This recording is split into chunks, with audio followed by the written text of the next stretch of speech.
capital of Harrisburg. Joining us on the Change Radio Block Hotline is State Senator Vincent Hughes. State Senator, thank you for joining us. Micah Sims, how's the brother? I am surviving. How are you, sir? I'm holding on, man. Holding on. Good. Let me ask you, before we jump into your event, after the historic passage of health care reform on Sunday, Attorney General Corbett yesterday announced he was filing on behalf of the Commonwealth of Pennsylvania to legally oppose it.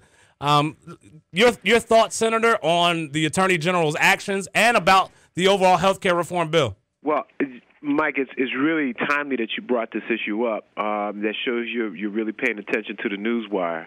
Because about an hour and a half ago, myself, Senator Dalen Leach, a number of senators and representatives here in Harrisburg stood at a press conference and asked Senator Leach to back off this issue about joining a national lawsuit to block health care reform coming into Pennsylvania.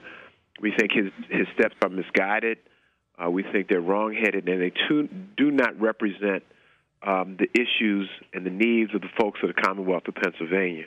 You know what we know, Micah. If Attorney General Corbett is successful or continues down this path, we know that he will block just about every small business in this nation getting a huge tax credit for their cost for health insurance. The small businesses are scheduled under the new health care reform bill. Small businesses are scheduled to get almost a 35% tax break and up to 50% in a year tax break for all their costs related to providing health insurance for business people. Pre-existing conditions will begin the process of being wiped off. No insurance company will be able to deny health care for someone who's already sick. If you're already sick and getting care, no insurance company will be able to drop you from that care that you're getting and not pay for it. Yeah.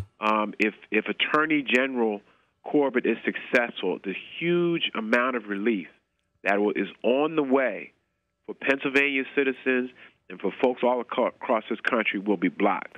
And the overwhelming majority of the people of the Commonwealth of Pennsylvania do not want that to happen. Yeah. They want what occurred in Washington, D.C. They want to receive the benefits. And we stood up today, but like I said, about an hour and a half or so ago, and said to the Attorney General, do not go down this path. This is not in the best interest of the folks of the Commonwealth of Pennsylvania. One of the things that not only Attorney General Corbett, but a number of the other attorney generals are raising is that, it is just unconstitutional. But if anybody knows constitutional law, federal law does trump state law. So, absolutely. Absolutely. And that's been tested for decades now. For over a century, that whole issue has been weighted and tested and adjudicated, and it's clear and it's consistent. That federal law supersedes what occurs at the state level. You know, it's interesting that there are about 13 attorneys general from across the country who are pursuing a legal strategy. Yeah. 12 of them are Republican. Yeah. Okay, so this is not necessarily a wholly bipartisan effort here. This is clearly focused, we believe, in many respects, a continuation of this pushback against the president that occurred in the national health care conversation for the last 14 or 15 months. And we just think this is wrong. This is just absolutely wrong. All right, now you know I'm going here, so let me dig deep. Obviously, this is more importantly a political move by Attorney General Corbett, who is a candidate for governor here in the Commonwealth of Pennsylvania. Mm-hmm. And would you agree that this is probably a move by him to shore up the conservative base and particularly line up people from Harrisburg West in this state to get on the Corbett bandwagon? Well, he doesn't need to shore up his conservative base because he's going to win this primary election by probably about 90% of the vote. There's really no contest as far as his election is concerned. You know, this really needs to. What the people are looking for, with the folks who you work with, Micah, with the folks who I represent, for the people listening to this radio station, they want something to happen good for them. Yeah. They want to have something positive to happen good for them. They want help with their health care bills. They want help getting health care. They want to be able to make sure that they can feed their families and keep a roof over their head. They want government to step and address the issues that they're confronted with. And what's happening with Attorney General Corbett's move is he's getting in the way of that progress. He's getting in the way of the relief of the people of the Commonwealth. Folks want this. They don't not want it. They want it. And it appears to be a political move, and what it eventually will do, I guarantee you this, what eventually will do will cost him his election in November. All right, now let me jump to that November election. He is, according to most polls, as you indicated, going to run away with the Republican primary. Yeah. You've got 1, 2, 3, 4, maybe 5 candidates on the Democratic side.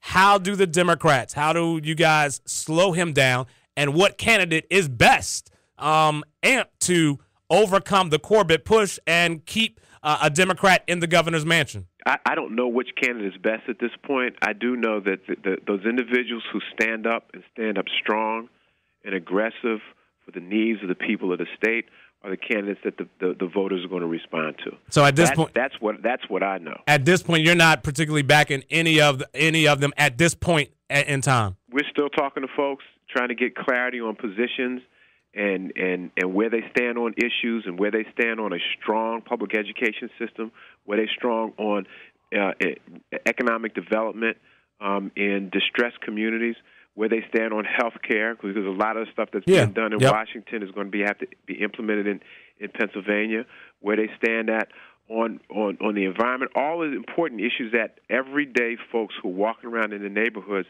care about, think about, and want us to make sure they're aggressive. This is about issues. It's got to be focused solely on issue conversation, and where folks stand is where we'll be.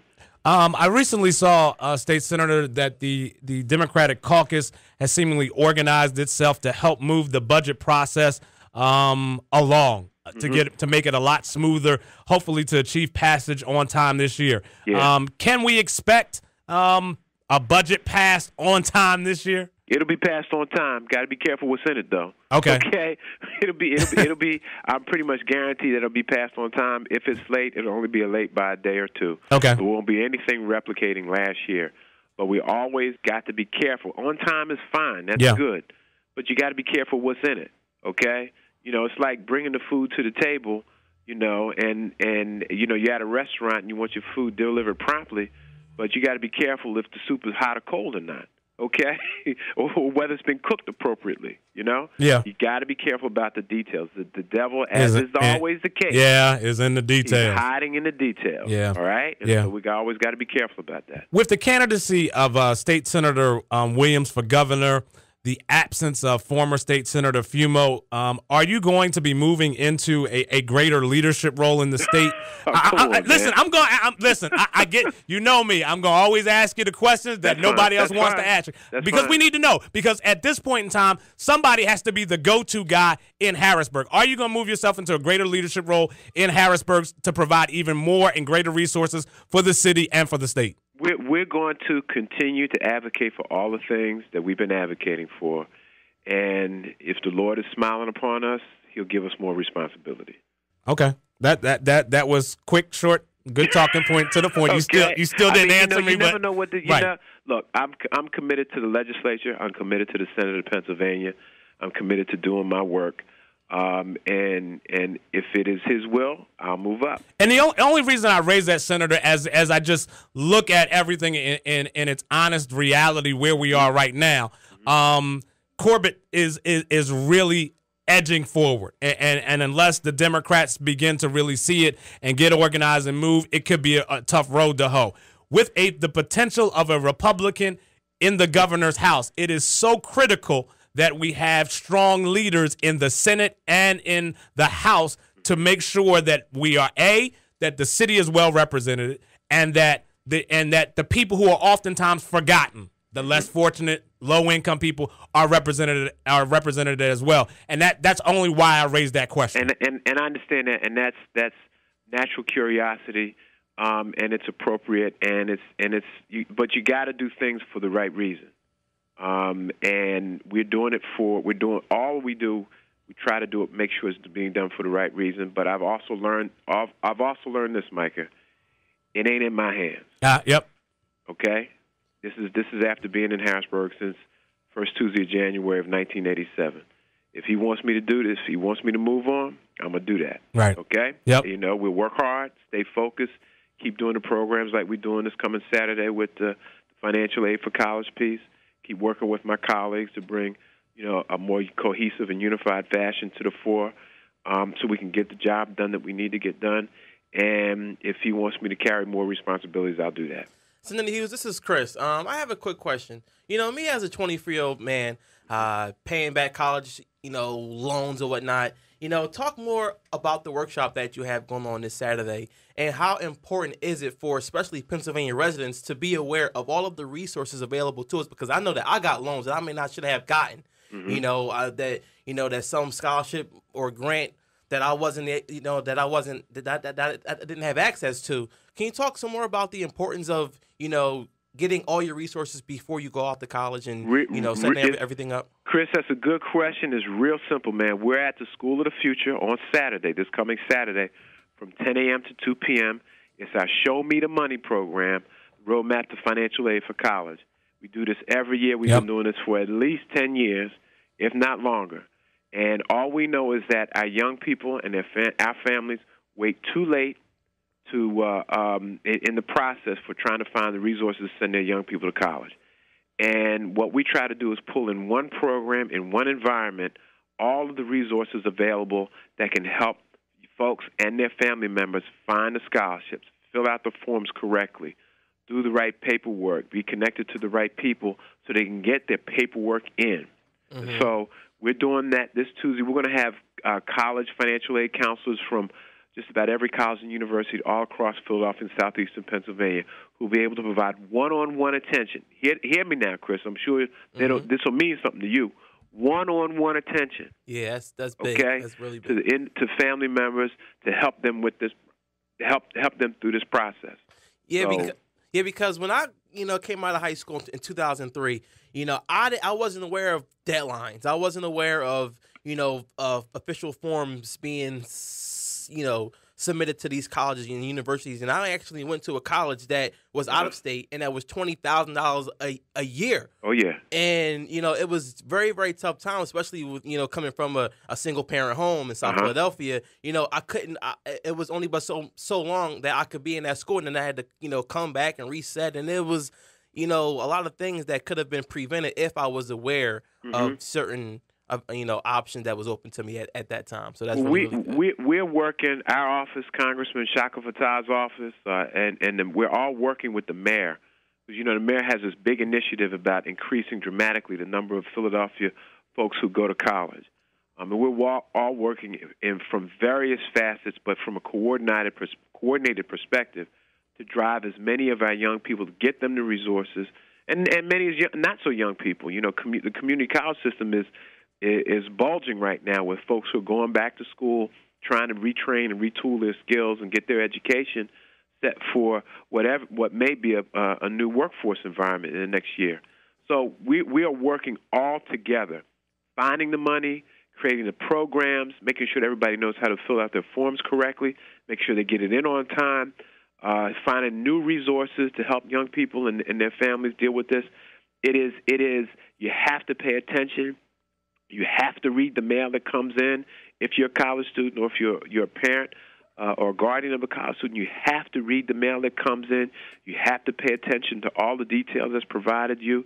And what we're doing on Saturday at 40th and Parkside is we're going to have all the people in place who can help you with that. So if you're sitting home right now and you're listening and you say, look, I got this letter, I got this form, this thing is too complicated, or here's one that we're finding much too often. I'm the high school student getting ready to go to college, but sometimes my parent is not cooperating like the way they need to be cooperating with respect to helping me fill out that financial aid form. Now, we've heard that a lot. Yeah. Okay? Senator